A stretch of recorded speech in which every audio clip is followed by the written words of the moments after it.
whole squad on the mission, you got to listen. We PoPolitickin, it's so dope when it kick in. You can get in where you fit in. We straight PoPolitickin, the whole squad on the mission, you got to listen. You know what this is when we PoPolitickin. My money long like division, I proposition to put a fist in. We straight PoPolitickin. Hey yo, I rise like the sun in the east, running the streets. Same people that was coming in peace, some in the beast on the microphone. It's never a long and hard task. For God, I'm gon' smash they blog and podcast. Introduction to journalism 101 with Pharaoh PoPolitickin, about where I'm from and what I do. What's up? It gotta be good. Interviewing everybody, you know they probably could. Take all the blood, sweat, and tears, working all them years, putting in 10,000 hours. It empowers careers. From the baby and Megan Thee Stallion to Yo Gotti, high as a kite, jet life, currency in the party. With MC Light, J Prince said I rap a lot. Super Saiyan Black Kakarot with a Macintosh laptop in my Apple Watch, smoking Fraggle Rocks. 4 eyes, got more lines and hooks than a tackle box. What? The whole squad on the mission, you got to listen. We PoPolitickin, it's so dope when it kick in. You can get in where you fit in. We straight PoPolitickin, the whole squad on the mission, you got to listen. You know what this is when we PoPolitickin. My money long like division, I proposition to put a fist in. We straight PoPolitickin.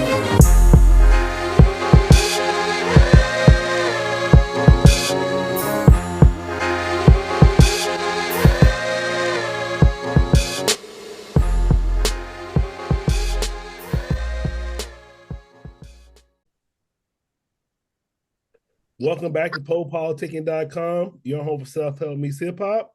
Make sure you check us out on YouTube, Twitch, wherever you listen to podcasts.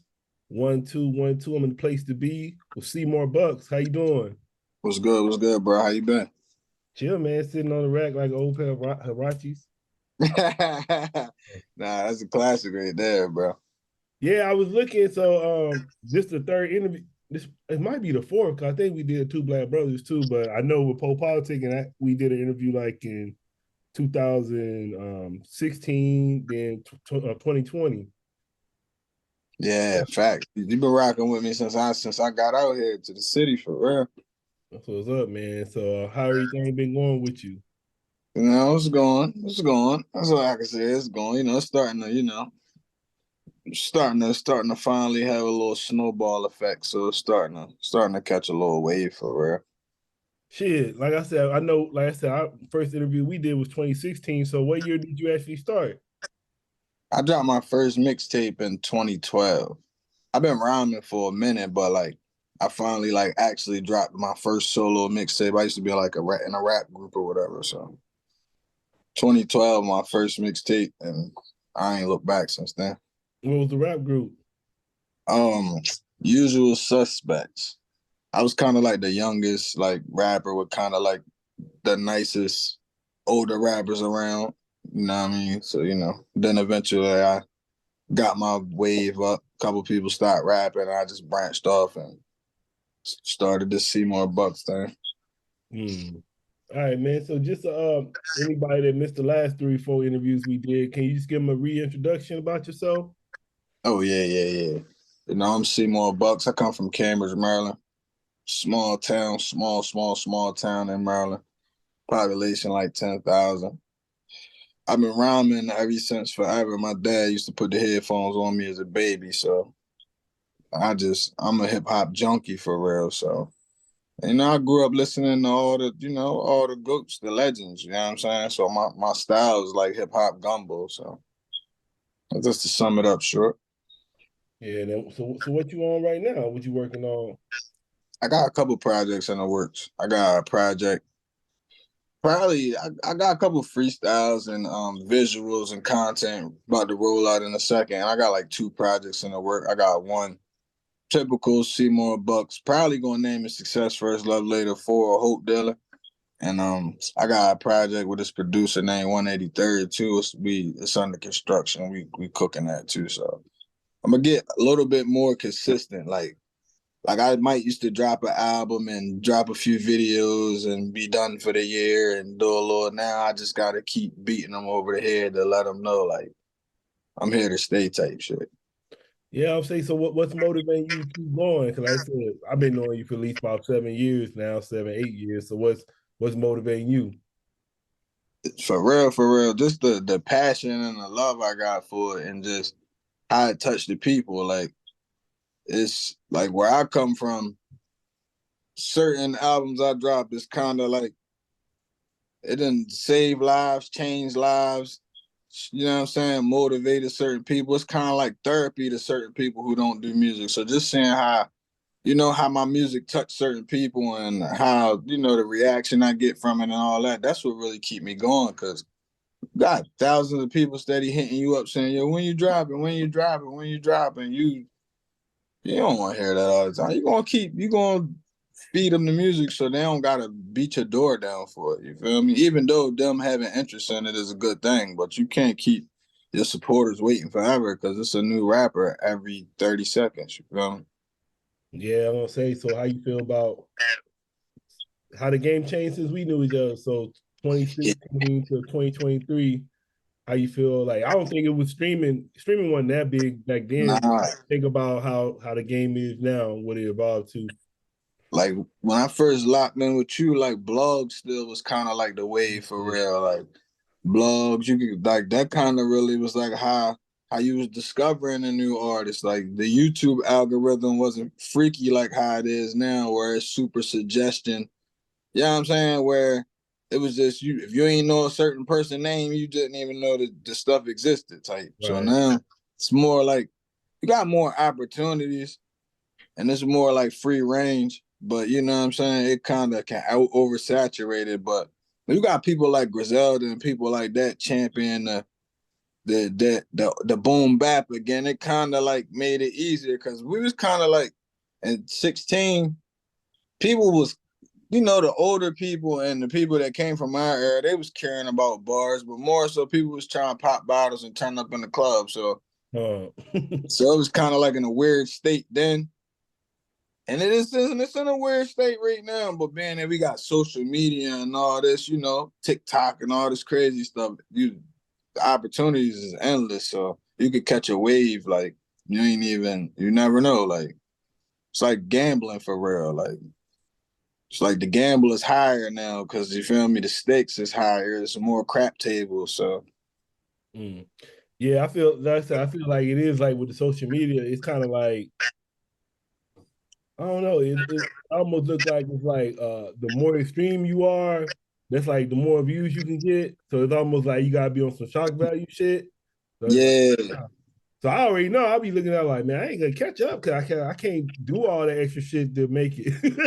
yeah. Like I ain't going like for one, I'm not about to risk my freedom to get no views. Like, Yeah. I'm sorry. Like, I'm not about to be on here with no Draco like this, All right. praying that I hit 1,000,000 views and people like this. Nah, man. Yeah. I'm going to chisel away at it, Eventually, it's going to timber and I'm going to be straight. You feel me? Like, Now I would say so. How would you describe yourself to the people? well, they call me the hope dealer. So I kind of like make like motivation music, like uplifting music, like you feel like you want to quit your job, you hear my music.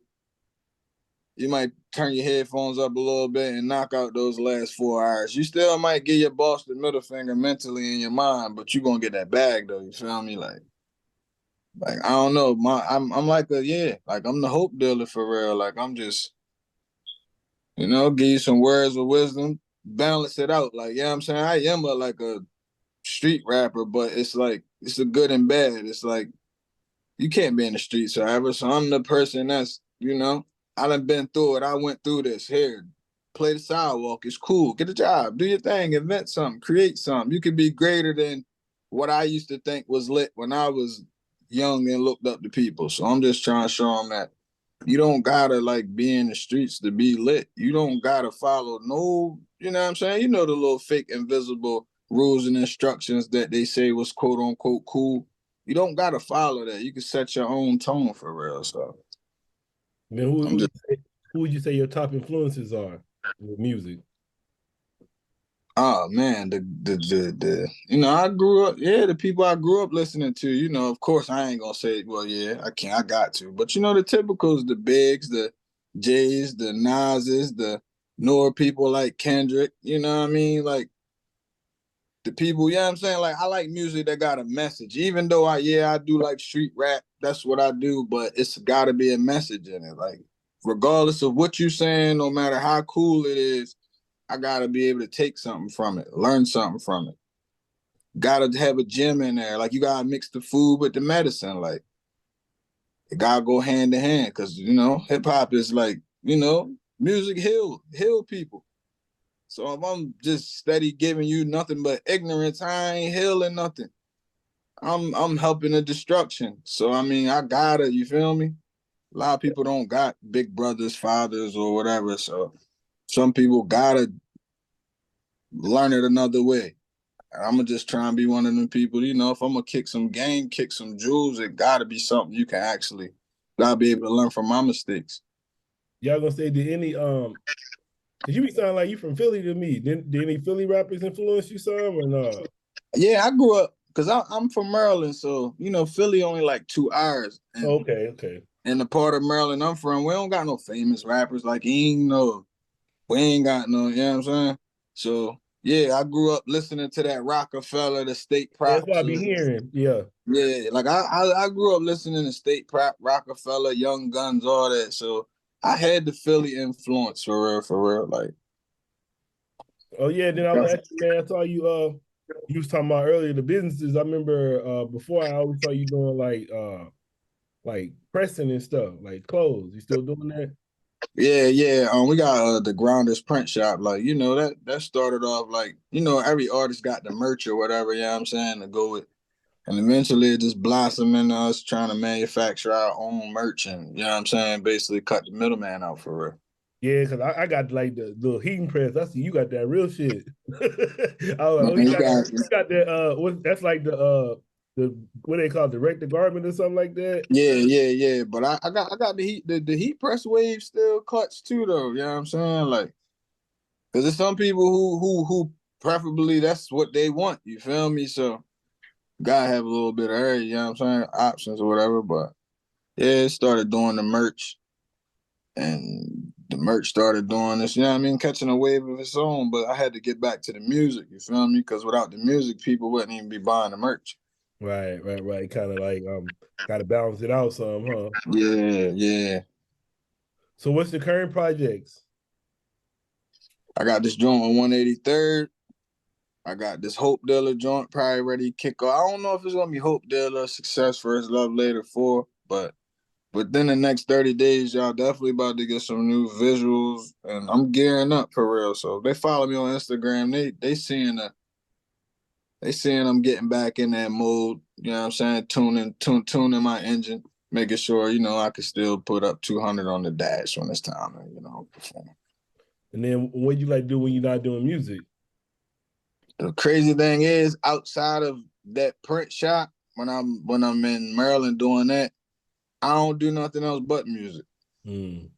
Like, that was my first. I never had a job before. That was my first time doing something outside of music. Like, I eat, sleep, and breathe music. So, like, that's just where my focus at right now. You feel me?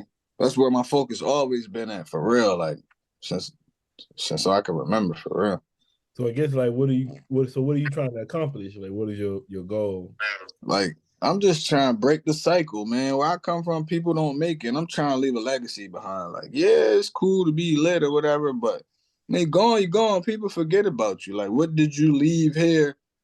I'm trying to be one of them people where when I'm gone from here, they studying me. You feel me? Like, you know what I'm saying? Like, I'm just trying to leave a legacy. I'm trying to break the cycle for my family and just give opportunities to those that's coming behind me. Cause I'm not gonna be young forever. I'm not gonna be able to rap forever. So whatever I learn in this game, whatever jewels I run across, I gotta pass the ladder down. It's always people looking up to me, and eventually it's gonna be people looking up to them. So I'm Yeah, just saying, while I got my moment, I gotta seize my moment, get everything I could get out of it, because rap the passport. I rap, and then eventually whatever other businesses I'm trying to do, they just gonna, you feel me? Snowball effect. Music the passport, and I gotta pass the ladder down to whoever coming behind me. you was kind of hitting on it, but I was gonna ask you, so how do someone leave a legacy? Man, if you all right, that's how I look at it, man. It's all about how you do it, what you do, if it age well, and how you execute it. See me, I'm the same person on the court and off the court.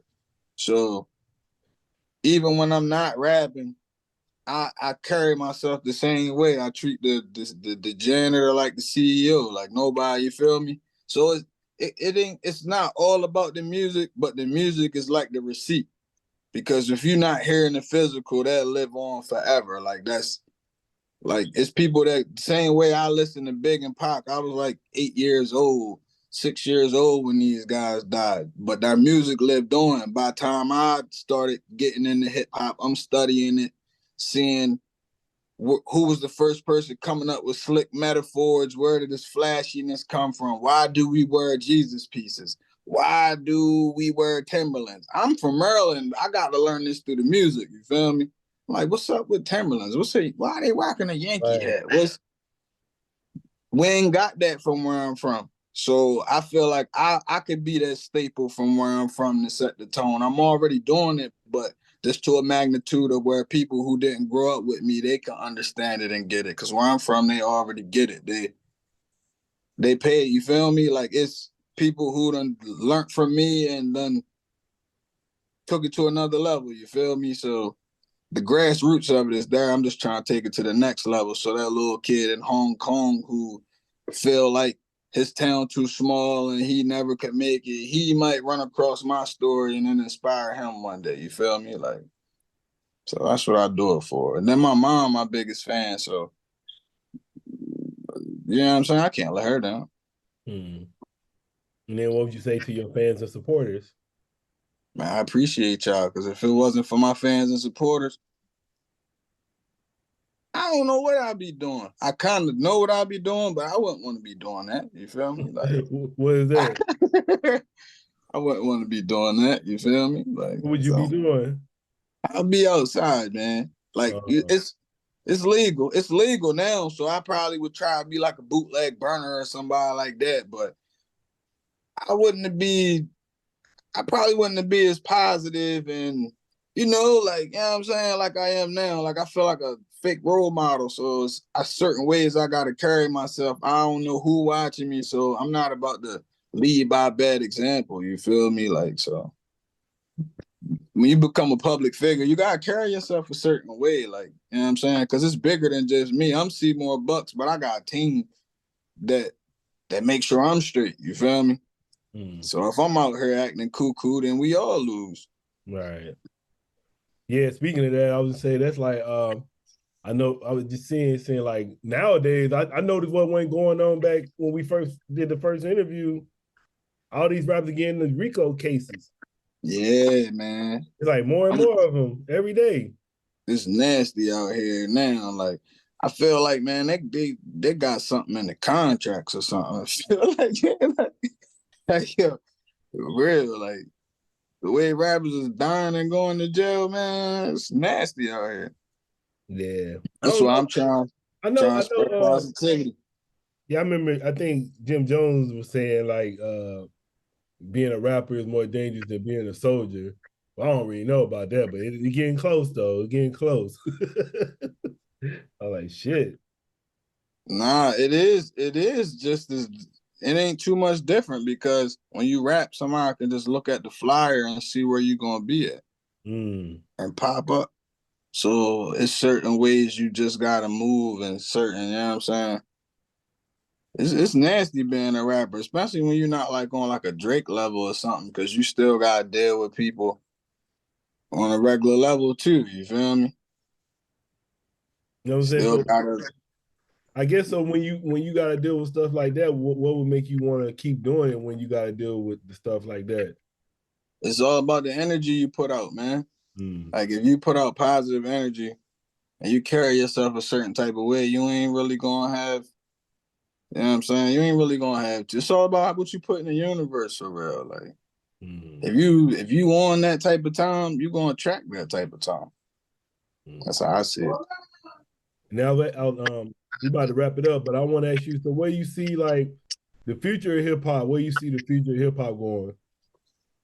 Man, I see the future of hip hop, man. If if artists take a little bit more control, man, and being with the social media and all that, like I could see a lot more doors opening. I could see hopefully the culture like come back, like people start respecting the culture a little bit more. But as far as business wise, it's gonna be straight if people pay attention, got their ducks in a row. I don't know, it's more opportunities. It's gonna be more millionaires and more opportunities from people from where we came from. But culture wise, I can't really say because it's like a seesaw for real. Like people not like like people not really respecting the forefathers, and they kind of like trying to rewrite the history of hip hop. You feel me? Like before our eyes. Like Yeah, I was just gonna say something about that. I was gonna say because I never really listened to the radio, but then I just started listening to Sirius.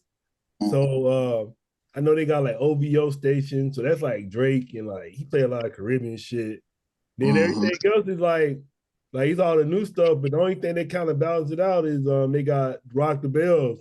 So Rock the Bells, like that's like for somebody that just they trying to learn, like you were saying, they trying to study. You listen to Rock the Bells, but then stuff it just be a lot of the new stuff. But then sometimes the new stuff don't really even be kind of it just like the new stuff be like more singing than I would say rap and stuff. So it'd be like, I don't know. everything is melodic. By the radio, it's like I don't know what they gonna have be on playing the radio 10 years from now, calling the hip hop. It's about some crazy shit. Man, they try and make hip hop the new R&B a little bit. So yeah, like they kind of like like how music had categories and genres or whatever. They just trying to, if it got a little decent beat to it, they just trying to categorize that as hip hop. And it's like, man, it is, but it's categories like how certain music got neo soul and certain they gotta categorize it better. Like drill rap is drill rap, boom bap is boom bap. You got to separate it. They be comparing drill rappers to. You can't compare Lil Durk to Kendrick Lamar. It just don't not taking nothing away from, but that's not a good fair matchup. Like you feel what I'm saying? Like people gotta get back to this. The culture gotta have a structure again. Like the rules has just been broken. Like so I remember I don't know, I can't remember before like they used to say underground. And then I remember underground kind of had like a negative wording to it, but to me it's like it's almost like now we're gonna have to go underground because the shit that they play on the radio is not the shit we really be fucking with. So it's like the underground shit is the shit like we fucking with like our shit. Cause and then I feel like I don't know, it's a lot of like taking from our culture. It's like they getting on the I was gonna ask you what you think about that shit. I don't know if you heard about that Logic shit, how they getting on Logic about that. Oh yeah, man. Man, they give Logic a hard time. I ain't gonna lie, man. But do you think like, I guess the thing is like that's a like thing on how we talking about respecting the culture. Like, do you think that was right for him to use that song and to like you ain't really that wasn't paying no homage to that song doing what you did. So it's like, what was that? Yeah, and to be honest, when I first heard about it before I heard the song, I thought maybe he like sampled the joint and I'm saying I thought a little bit more of it, but then when I seen he just like acoustically like I ain't really know what angle he was going. Like I ain't really know like what he was trying to pull off for real. So yeah, because it's like, hold it up, was kind of confusing to me a little bit. Yeah, because like that's like just I don't know. It's like yeah, I actually just I just interviewed JD from the Lynch Mob like a couple months ago. So it's just like Yeah. So weird, that's like and then that's why I was saying it's like they all and then he be saying he mixed though. They say he mixed, but it's just how they always taking our culture and like shit trying to shit on it basically. Like what was you, that's how I took that like that's one of hip hop's best songs ever, nigga. What you doing? Like, real, he should have left that joint alone for real. That's one of the ones you don't bother for real.